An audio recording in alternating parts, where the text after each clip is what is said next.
बात जम्मू कश्मीर और हरियाणा चुनाव की, जिसको लेकर के बीजेपी ने कमर कस ली है।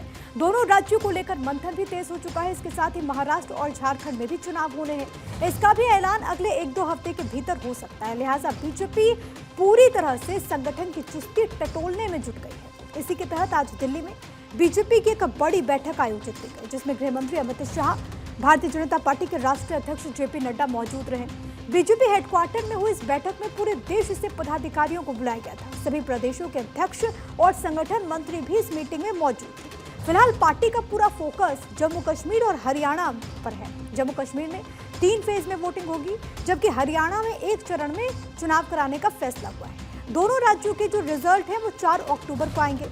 लिहाजा बीजेपी पूरी शिद्दत से चुनाव की तैयारियों में जुटी हुई है। पार्टी पदाधिकारियों के साथ चर्चा कर ग्राउंड पर उतरने की पूरी तैयारी हो चुकी है। चलिए पहले बात करते हैं जम्मू कश्मीर चुनाव की। यहाँ पर बीजेपी अकेले अपने दम पर चुनाव मैदान में उतरने जा रही है। आर्टिकल 370 हटने के बाद जम्मू कश्मीर की 2 अहम पार्टीज नेशनल कॉन्फ्रेंस और पीडीपी केंद्र सरकार पर हमला बनी। एलजी मनोज सिन्हा की कार्यशैली पर सवाल उठा रही थी, लेकिन शुक्रवार को शायद उनकी शिकायत दूर हो गई, जब चुनाव आयोग ने जम्मू कश्मीर में मतदान और रिजल्ट की डेट्स को अनाउंस कर दिया। इसके साथ ही सभी पार्टी चुनाव की तैयारियों को अंतिम रूप देने में जुट गई। सबसे ज्यादा चुनौती बीजेपी के लिए अनुच्छेद 370 हटाकर के मोदी और अमित शाह ने मास्टर स्ट्रोक चला।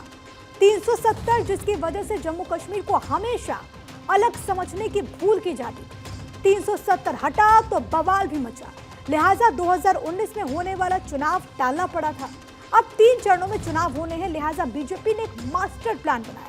आपको बीजेपी की इस तैयारी के बारे में बताते हैं। सूत्रों पर यकीन करें तो इसको लेकर के बीजेपी की पूरी तैयारी है।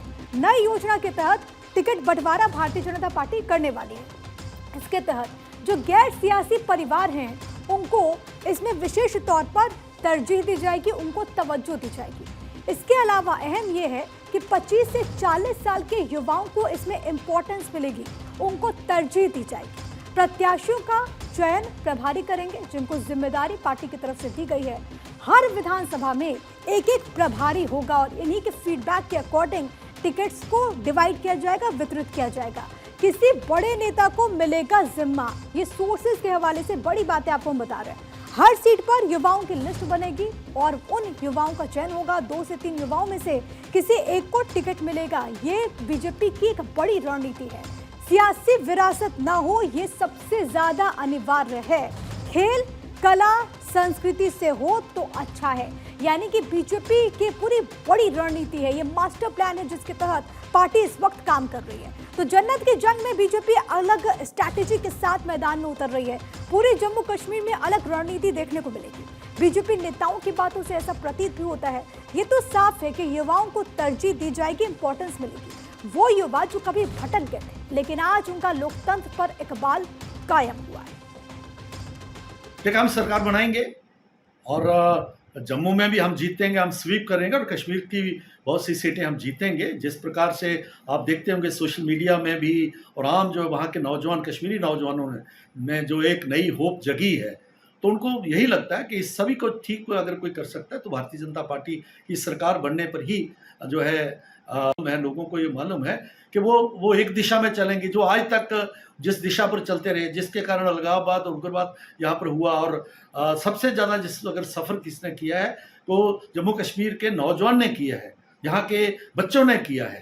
तो इसलिए वो उनका एहसास है और आप देखेंगे कि कश्मीर में भी हमें अच्छी सीटें आएंगी और हम अपने बलबूते पर जहाँ पर सरकार बनाएंगे। जम्मू कश्मीर में आज अमन शांति और खुशहाली है।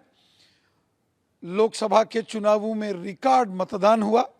अब हमें पूरा विश्वास है कि जम्मू कश्मीर में होने वाले असेंबली के चुनावों में ज़बरदस्त मतदान होगा, लोगों की ज़बरदस्त पार्टिसिपेशन होगी। और मुझे विश्वास है कि जिस प्रकार मोदी साहब ने पिछले 10 साल में शानदार कार्य जम्मू कश्मीर में किया है, जम्मू कश्मीर की जनता के दिल में मोदी साहब बसते हैं। यकीनन जम्मू कश्मीर में इन विधानसभा चुनावों में भारतीय जनता पार्टी की शानदार जीत होगी और जम्मू कश्मीर में भारतीय जनता पार्टी की सरकार बनेगी। जम्मू कश्मीर का अगला मुख्यमंत्री भारतीय जनता पार्टी का होगा। चुनाव जब स्टेट का रीऑर्गेनाइजेशन हुआ है, रीऑर्गेनाइजेशन एक्ट हुआ है, और जब उसके बाद रीऑर्गेनाइजेशन एक्ट के बाद डिलिमिटेशन होगी, तो प्रक्रिया के साथ वोटर लिस्ट का रिवीजन होगा। कोविड के बाद हुआ नहीं, प्रक्रिया के साथ चुनाव होना था, वो हो रहा है।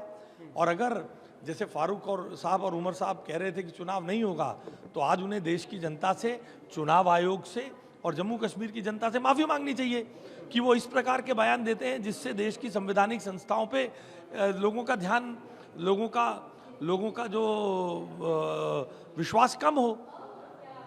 यही तो इमरजेंसी की मानसिकता है। तो भले ही जम्मू कश्मीर नई सुबह में सांस ले रहा हो, चुनाव के साथ अपनी सरकार चुनने जा रहा हो, लेकिन स्थानीय पार्टियों को कई चिंताएं भी सता रही हैं। चुनाव के ऐलान से ऐन पहले लेफ्टिनेंट गवर्नर को शक्तियां देने वाले फैसला स्थानीय दलों को रास नहीं आ रहा। कल ही नेशनल कॉन्फ्रेंस के नेता और पूर्व सीएम उमर अब्दुल्ला ने अफसरों के ट्रांसफर को लेकर सवाल उठा दिए। उन्होंने कहा कि ऐसा करके बीजेपी को फायदा पहुंचाने की रणनीति बनाई जा रही है ताकि जम्मू कश्मीर की पार्टीज को नुकसान पहुंचाया जा सके।